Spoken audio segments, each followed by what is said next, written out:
What's going on, MMA fans? I'm back to do my Strikeforce review video.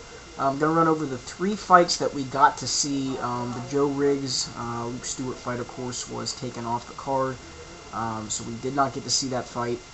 So, however, I will run over the 3 fights that we did get to see. First fight I'm going to talk about is Bobby Southworth versus Anthony Ruiz. A really uneventful fight. This fight was one of those, more of a, I guess if you want to call it, a slow decision for Southworth to win, being more cautious. And this fight was real tentative. I mean, you had Southworth going for takedowns, Ruiz rolling over into top position, rolling over again, standing up on the feet, you know, trading some blows back and forth. You had Southworth going for several submissions, armbar, Kimura, went for a triangle choke in this fight. But, I mean, all 5 rounds were just, you know, takedowns, slow work inside of guard, you know, and it really wasn't much to speak of as far as an action standpoint. It was just, you know, first round was decent. There was, you know, some moving of position. First round was a little bit interesting. Then you started getting into the second, the third, the fourth, and then the fifth, you had the same thing going on. You had Southworth with takedowns, Ruiz rolling over, you know, reversing position, bucking his hips, moving over. But, I mean, for the most part, Southworth controlled this fight. He had the better of the takedowns, better of the blows on the ground. He had some okay combinations on his feet, threw a couple leg kicks, and, you know, for the most part, controlled the clinch. So, you know, Southworth gets the unanimous decision. Like I said, not much to speak of on this fight. It really was uneventful, and Southworth retains the light heavyweight championship. So, congratulations to him.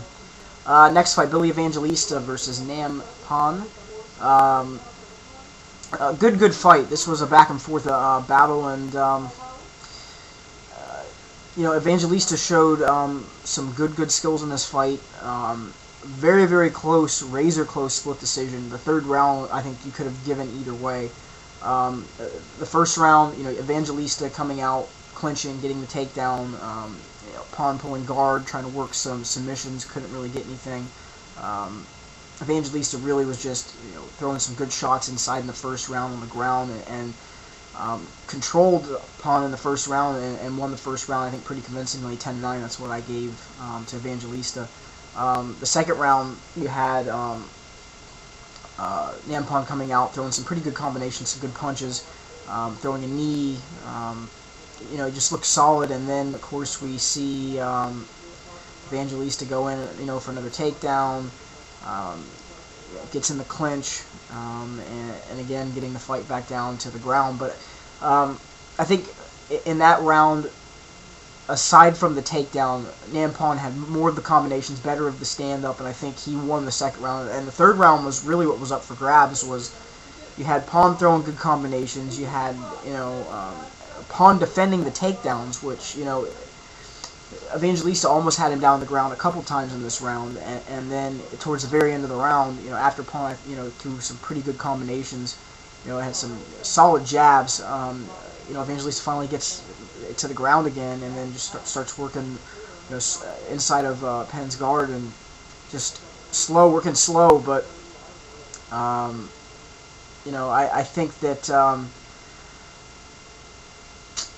for the most part, during that whole ordeal with Evangelista on the ground, you know, you saw Herb Dean stand the fight up. I think it was like a minute or so left. Really, Evangelista didn't do too much inside of guard, and I thought that he had the better of the combinations in this round. I thought he had the better of the takedown defense, and I personally thought he'd run the third round. But per split decision, we get a Billy Evangelista winning the fight. You know, I didn't give round 3 to Evangelista, but apparently the judges did, so Billy Evangelista wins the fight via split decision. Next fight definitely was an interesting fight for the lightweight championship. Gilbert Melendez, Josh Thomson, solid fight. And in my predictions, you know, I mentioned that I thought that in the later rounds, Melendez would pose the most problems with his striking, and I thought that that's where Melendez had Thomson beat was in the later rounds with his cardio and his striking, which he is decent. He does have good combinations. He is a decent striker. He does have good combinations, and yes, the most of his power is through his right hand. But, like we saw early in the rounds, Thomson chopped Melendez down, which is exactly what I said could happen, and where Thomson would pose the problems is in the early rounds. He worked Melendez, he worked him in the stand-up, he worked him with the leg kicks, he worked him with the front body kicks. You saw that Melendez, towards the third round, was starting to gas, and you're going to start feeling the effects of those leg kicks, and that's where Thomson beat out Melendez in this fight, was in the first 2 rounds. And, the takedowns were, Melendez did a decent job, for the most part, in the first and second round, was stuffing a majority of the, a couple of the takedowns that Thomson did try to go after, but, of course, Thomson still got the takedown in the first round nonetheless. Thomson just looked solid in this fight. The shoulder injury, it didn't look like it was really phasing. It didn't look like it was affecting him. But he took Melendez out of his game in those first 2 rounds. And the last 3 rounds were subsequent as an effect of those first 2 rounds. And, I mean, it's pretty evident. And Josh Thomson, this was probably one of his better fights. He's looked solid, early in his career, The knockout, the head kick knockout that he suffered to Eve Edwards, the vicious knockout, was, one of the most devastating blows to his career, because at that time in the UFC, that was where the top echelon of 155 was. It was Edwards and Thomson, in the world, as far as the lightweights are concerned, at that time, in that time frame. And, no championship, no title, you lose a fight like that, and you start, plummeting back down the ladder. But Thomson looked absolutely solid in this fight, worked all the rounds, had good takedowns, better of the stand-up. Melendez did not have a chance to get his motor rolling. He did not have a chance to push the pace, to be relentless, that's where his striking has really evolved. As soon as he gets on you and he's like constantly on you, guys that are just not ready for that, that's where he eats you up with his striking. And he was unable to pull that off in this fight, and Thomson wins a unanimous decision and is your new lightweight champion. Absolutely great fight. Check it out if you haven't seen it. Leave me some comments, constructive, negative, positive. Hope you enjoyed this event. It was a great event, top to bottom. And on that note, you guys, have a great day.